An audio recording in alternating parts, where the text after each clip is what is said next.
Today we managed to go to a financial agronomist's house who's going to show us very interesting details on how to boost livestock production, animal husbandry, and you will explain that to us later.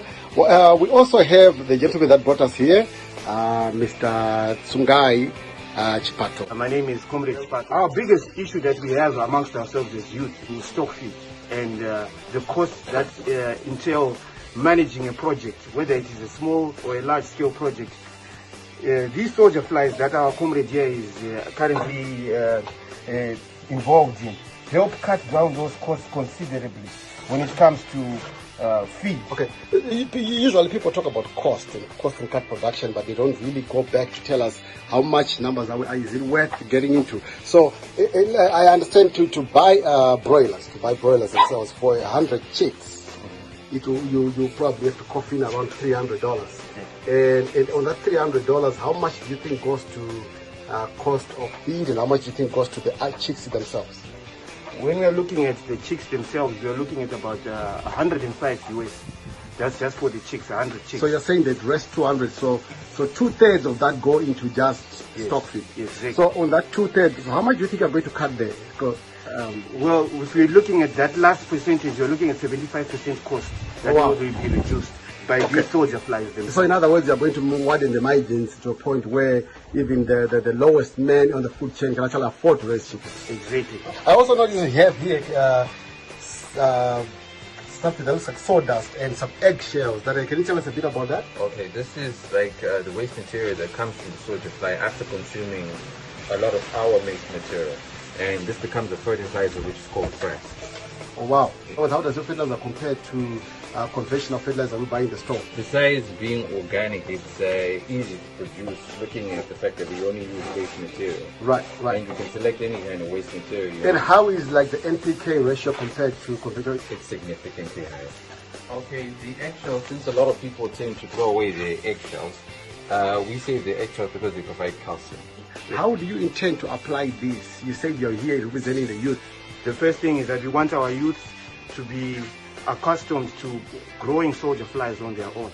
Now, after that, we are talking about scalability. This is where we would ask the government and any other people to come in. But the first and foremost thing is to make sure that our youths are aware of this process and how to get their costs down so that they can increase their margin. Our financial agronomist here is just saying he has a project where he took broilers and raised them on the same organic feed, and he's going to show us that in the next episode. How do your broilers compare to the ones that are fed by conventional feed?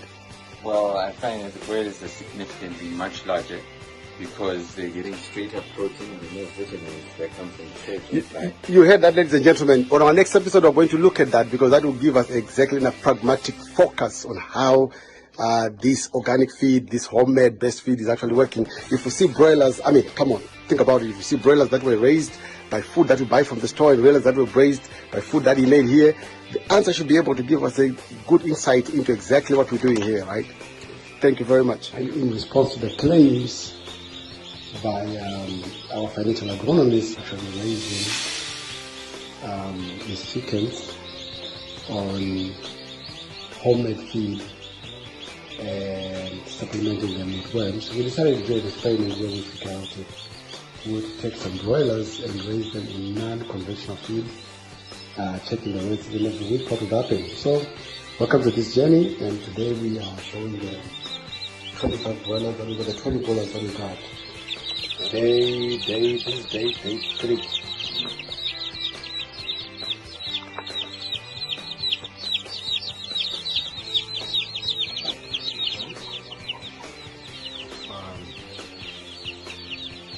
The experimental chickens.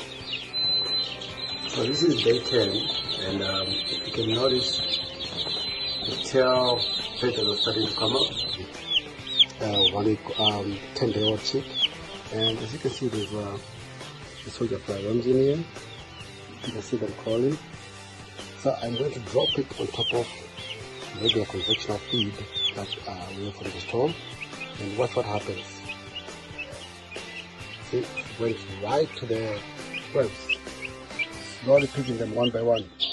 Day 14, which is 2 weeks. So again, it's still the same project. The weights, I'm going to show you the weights later on.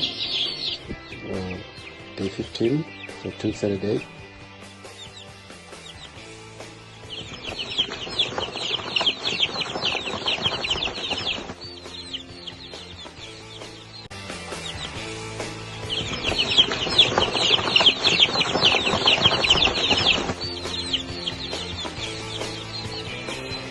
I'll work on that. Part of the research that we did was, so what we did is we designed a little bit of a home house, you can call it, or a home tent. So what this is the temperature on the outside.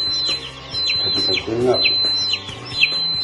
20.8, 20.9, 20.0, 20.1.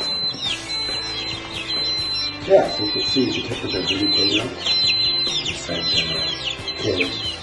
And I'll show you how close up the cage.